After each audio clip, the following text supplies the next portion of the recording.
ഓണക്കാലാവുമ്പോൾ പച്ചക്കറി വിലക്കയറ്റം എന്നൊരു വാർത്ത കുറെ കാലമായിട്ട് കേൾക്കാറുണ്ടല്ലോ. ഇത്തവണ എന്തായാലും അങ്ങനെ നല്ല കാര്യങ്ങൾ. വില കൂടിയില്ല എന്ന് മാത്രമല്ല, ചിലതിനൊക്കെ കുറയുകയും ചെയ്തിട്ടുണ്ട്.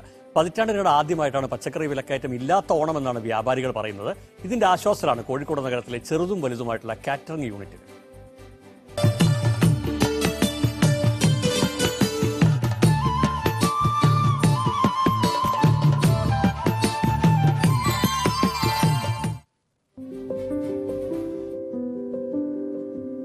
അല്ലപ്പാ, ഒന്ന് പതുക്കെ കത്തി വെക്ക്. എനിക്ക് അല്പം വിലയൊക്കെ കുറഞ്ഞെന്ന് കരുതി ഇങ്ങനൊക്കെ ചെയ്യാമോ? ആരും എന്നെ ചൊറിയാൻ വരണ്ട. എന്റെ നിലയും വിലയും ഒക്കെ കുറഞ്ഞു എന്നുള്ളത് ശരിയാ. പക്ഷെ എപ്പോഴും ഇങ്ങനെയാവുന്ന ആരും കരുതണ്ടാട്ടോ. അയ്യോ, ഞങ്ങളെ കാര്യമാണ് കഷ്ടം. ഏറ്റവും വില കുറഞ്ഞത് ഞങ്ങൾക്കാ. നാട്ടിലിറങ്ങി നടക്കണമെങ്കിൽ തലയിൽ മുണ്ടിടേണ്ട അവസ്ഥയാണ്.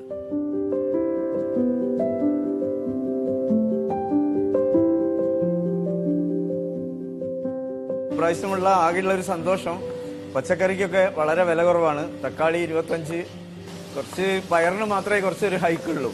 ബാക്കിയുള്ളതൊക്കെ നല്ല വില കുറവിലാണ്. ഓണം വരെ ഇങ്ങനെ നിന്നാൽ എല്ലാ കാറ്ററിംഗുകാർക്കും ഭയങ്കര സന്തോഷമാണ്. പൊതുവെ പച്ചക്കറിക്ക് ഒരു വില കൂടുതലാണ് കാണാറ്. ഈ വർഷം ചെറുതായിട്ട് പച്ചക്കറിക്ക് ഒരു വില കുറവുണ്ട്. അതൊരു വലിയ ആശ്വാസമാണ്.